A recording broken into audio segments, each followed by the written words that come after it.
أما بعد فأعوذ بالله من الشيطان الرجيم بسم الله الرحمن الرحيم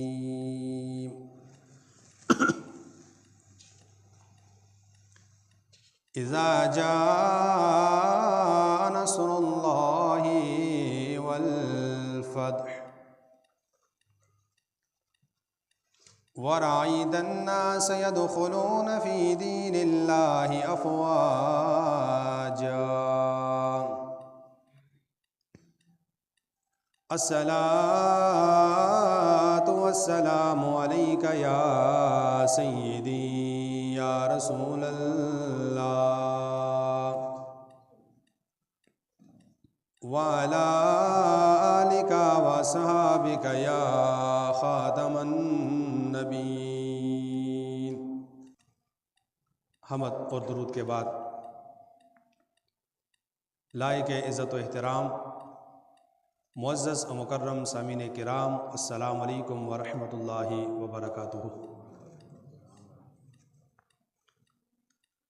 عزیزان گرامی، میں نے آپ کے سامنے پارہ نمبر 30 میں سے سورۃ النصر تلاوت کرنے کا شرف حاصل کیا۔ بارگاہ رب العزت میں دعا ہے مولا کریم حق اور سچ بیان کرنے، اس پر عمل کرنے اور دوسرے مسلمان بھائی تک پہنچانے کی توفیق عطا فرمائے۔ عزیزان گرامی، یہ بات روز روشن کی طرح آیا ہے کہ دین اور دنیا کی حقیقی کامیابی ایمانی جذبے کے ساتھ ہی پیش آتی ہے۔ جہاں مسلمانوں کا ایمانی جذبہ جوش اور خروش کے ساتھ موجود ہوتا ہے، وہاں پر انہیں دنیا میں بھی سکون ملتا ہے، اور اس ایمانی جذبے کے بدولت رب ذوالجلال محشر میں بھی اور جنت میں بھی ان لوگوں کو سکون عطا فرماتا ہے۔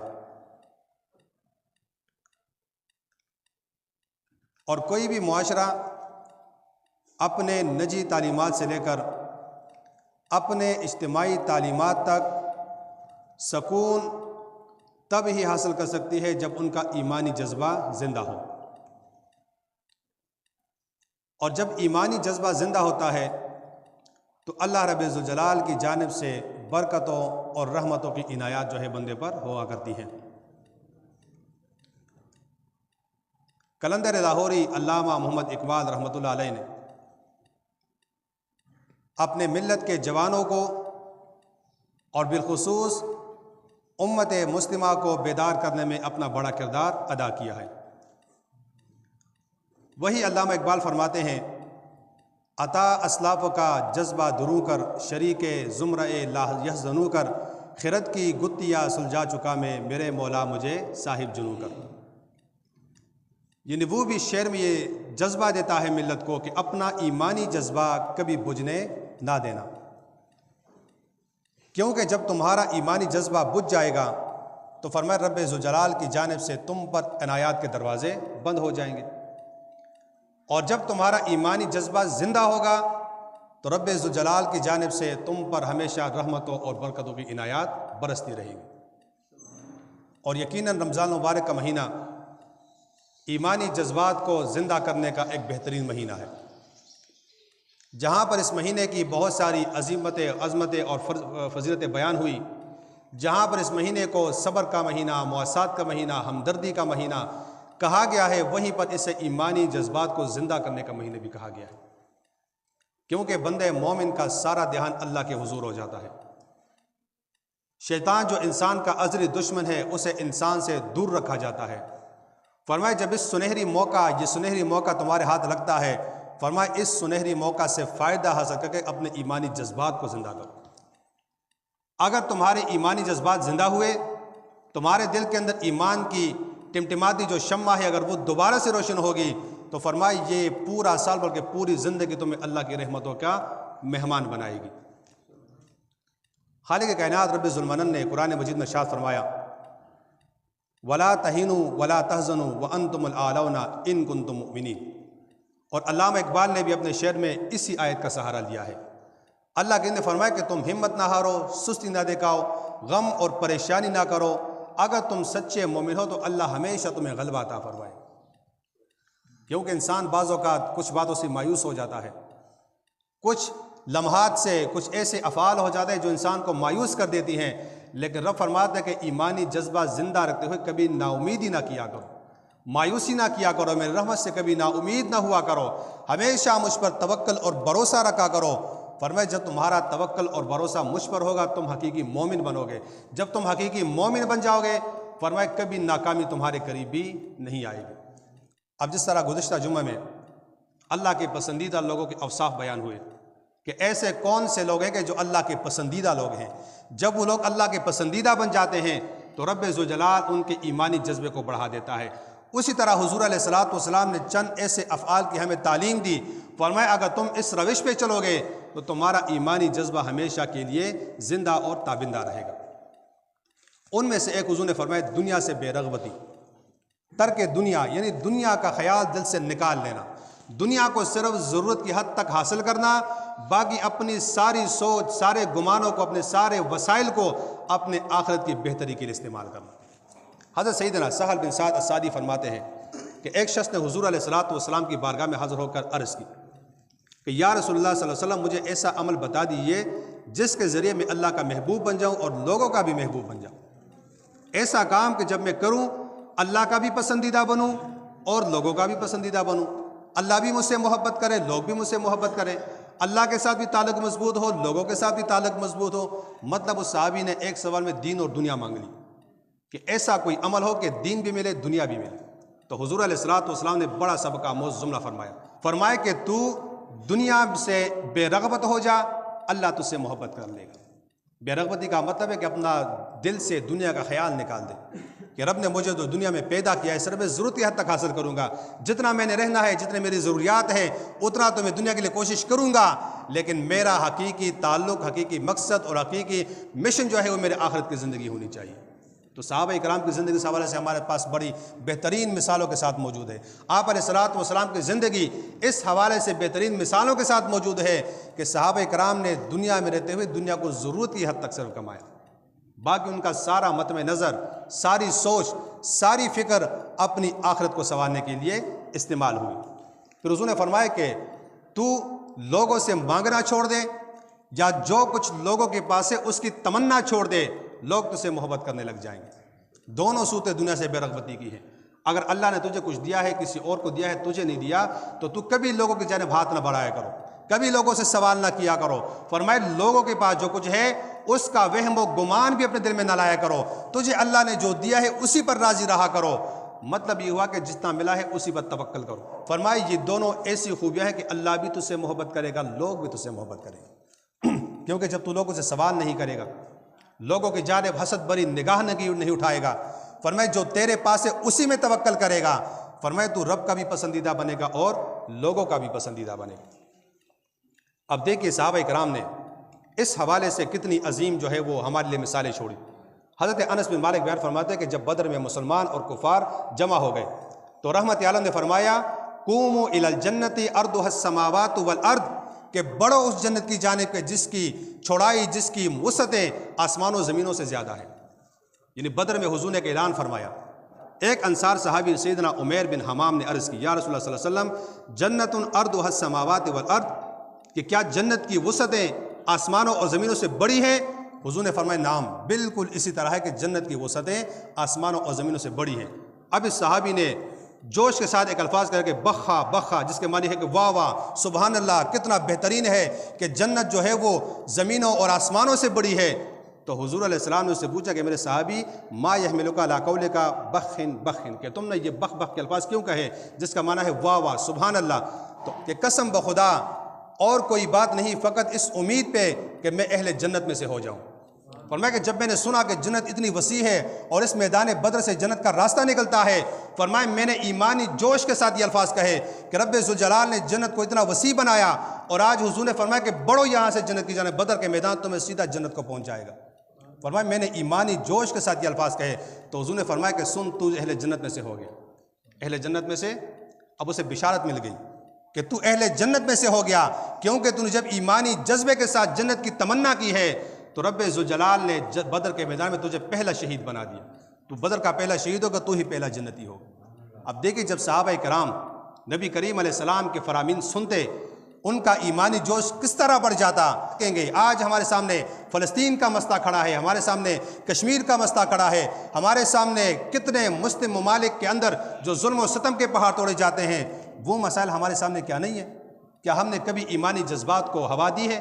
کیا کبھی ہم نے ان واقعات کو دے کر اپنے ایمانی جذبات کو زندہ کیا ہے؟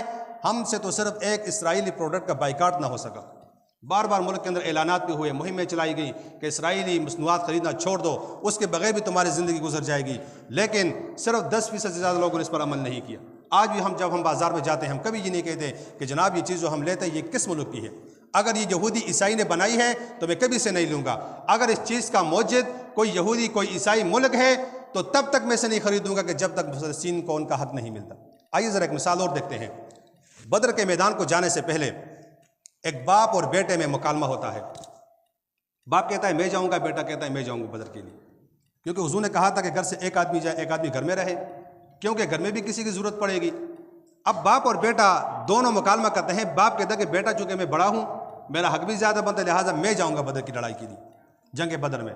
بیٹا کہتا ہے ایسا نہیں ہو سکتا، اگر یہ جنت کو اور آخرت کا سوال نہ ہوتا ہے میں تجھے جانے دے دیتا، لیکن یہاں پر تو سوال جنت اور آخرت کا ہے، لہٰذا میں جاؤں گا، میں تجھے جانے نہیں دوں گا۔ اب کافی مکالمے کے بعد دونوں نے کہا کہ ہم قرآن اندازی کریں گے، قرآن اندازی کریں گے، قرآن اندازی میں جس کا نام نکل گا وہی جائے گا۔ اب جب قرآن اندازی ہوئی تو وہ قرآن کس کے نام نکلا؟ بیٹے کے نام کا نکلا، جس کا نام حضرت سیدنا سعد رضی اللہ تعالیٰ عنہ ہوتے۔ اور حضرت سعد کے دل میں جذبہ شہادت اتنا اشد قسم کا تھا کہ اس نے والد سے کہا تھا کہ میرا جذبہ یہ ہے کہ میں بدر کی لڑائی میں جا کر شہید ہو جاؤں اسلام کے لیے۔ فرمایا جب ان کا کوڑا نکلا، جب یہ نکلے چلے گئے تو بدر میں جو پہلا صحابی شہید ہوا وہ حضرت سعد رضی اللہ تعالیٰ عنہ ہوتا۔ تو ایسا جذبہ ہمیں چاہیے، ایسا ایمانی جذبے کی ضرورت ہے کہ جب اسلام کے لیے نکلنے کا موقع آئے تو اس وقت ہم آگے پیچھے نہ ہو بلکہ اسلام کے لیے آگے نکلے۔ رب نے فرمایا کہ نیکی میں ایک دوسرے سے آگے بڑھا کرو، نیکی میں ایک دوسرے سے آگے بڑھا کرو، یہ ایمانی جذبہ ہے۔